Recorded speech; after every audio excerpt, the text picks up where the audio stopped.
ফেসবুকে তো আমরা কত কিছুই শেয়ার করি, কিন্তু কখনো কি ভেবে দেখেছেন এই পোস্টগুলো ঠিক কারা দেখছে? আপনার কতটা কন্ট্রোল আছে এর উপর? বিশেষ করে ফেসবুকের ফলো ফিচারটা নিয়ে কথা বলবো।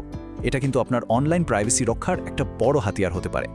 ধরুন আপনি ফেসবুকে কিছু একটা পোস্ট করলেন, আপনার কি মনে হয় কারা দেখতে পাচ্ছে ওটা? শুধু আপনার বন্ধুরা নাকি আরও অনেকেই?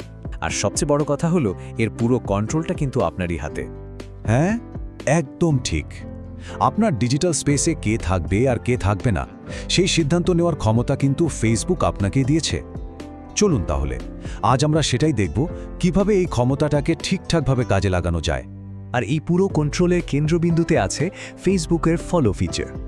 এখন মনে প্রশ্ন আসতেই পারে, আচ্ছা বন্ধু তো আছে, তাহলে আবার আলাদা করে ফলো করার দরকারটা কি? চলুন আগে বুঝি এই ফিচারটা আসলে কি, আর এটা ফ্রেন্ড বা বন্ধু হওয়ার থেকে কিভাবে আলাদা। খুব সহজ করে যদি বলি, কাউকে ফলো করা মানে অনেকটা কোনো ম্যাগাজিন বা খবরের কাগজে সাবস্ক্রাইব করার মতো। এটা একটা ওয়ান ওয়ে কানেকশন, মানে যে কেউ আপনাকে ফ্রেন্ড রিকোয়েস্ট না পাঠিয়ে আপনার পাবলিক পোস্টগুলো তাদের নিউজ ফিডে দেখতে পাবে। বন্ধু আর ফলোয়ারের মধ্যে আসল পার্থক্যটা ঠিক এখানে। দেখুন, বন্ধুত্ব বা ফ্রেন্ডশিপ কিন্তু একটা মিউচুয়াল ব্যাপার, মানে দুজনকেই রাজি হতে হয়। কিন্তু ফলো করাটা সেটা একতরফা, যে কেউ চাইলেই আপনাকে ফলো করতে পারে। তবে হ্যাঁ, তারা শুধু আপনার সেই পোস্টগুলোই দেখবে যেগুলো আপনি পাবলিক করে রেখেছেন, আপনার ব্যক্তিগত কোনো কিছু নয়। তো অনেক তো থিওরি নিয়ে কথা হলো, এবার চলুন সরাসরি প্র্যাকটিক্যালে যাওয়া যায়। আমরা দেখব কিভাবে মাত্র কয়েকটা সহজ ক্লিকে আপনি ঠিক করতে পারবেন কারা আপনাকে ফলো করতে পারবে আর কারা পারবে না। আর এভাবেই আপনার ডিজিটাল প্রাইভেসিকে আরও মজবুত করতে পারবেন। এই যে স্ক্রিনে যে 4টে স্টেপ দেখতে পাচ্ছেন, এগুলো ফলো করলেই কন্ট্রোলটা চলে আসবে আপনার হাতে। এখানে দেখুন, হু ক্যান ফলো মি অপশনে দুটো পথ আছে, পাবলিক আর ফ্রেন্ডস। যদি আপনি চান শুধু আপনার বন্ধুরাই আপনাকে ফলো করুক, তাহলে ফ্রেন্ডস সিলেক্ট করুন। প্রোফাইলটা অনেক বেশি প্রাইভেট থাকবে।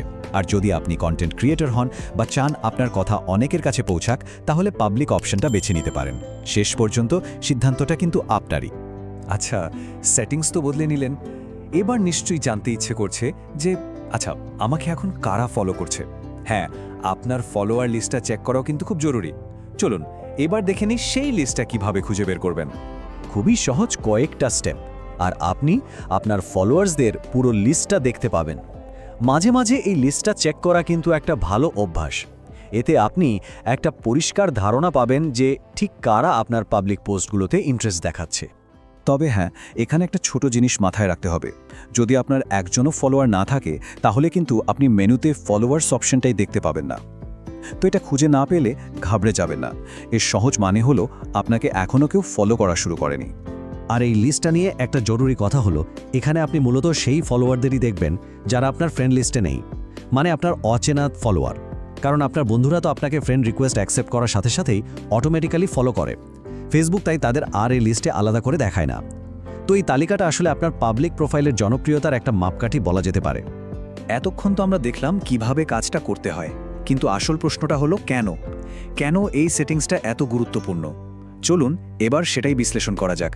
এই ছোট্ট একটা সেটিংস আপনার অনলাইন সুরক্ষার জন্য কতটা জরুরি সেটা জানলে হয়তো আপনি অবাক হবেন।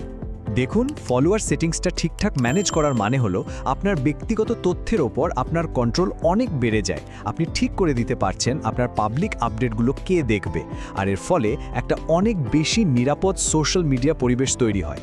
বিশেষ করে যারা কম বয়সী ব্যবহারকারী, তাদের জন্য এটা কিন্তু ভীষণভাবে জরুরি। এতে তারা নিজেরাই নিজেদের ডিজিটাল দুনিয়ার সীমানাটা ঠিক করে নিতে পারে। সবশেষে প্রশ্নটা আবারও ঘুরে ফিরে একটাই, আপনার ডিজিটাল প্রাইভেসি কি আসলেই সুরক্ষিত? আজকে আমরা যে বিষয়গুলো নিয়ে কথা বললাম, এই টুলগুলো ব্যবহার করে কিন্তু নিজের সুরক্ষার দায়িত্বটা নিজের হাতেই তুলে নেওয়া যায়। আপনার অনলাইন দুনিয়াকে নিরাপদ রাখার জন্য প্রথম ধাপটা আজই নিন।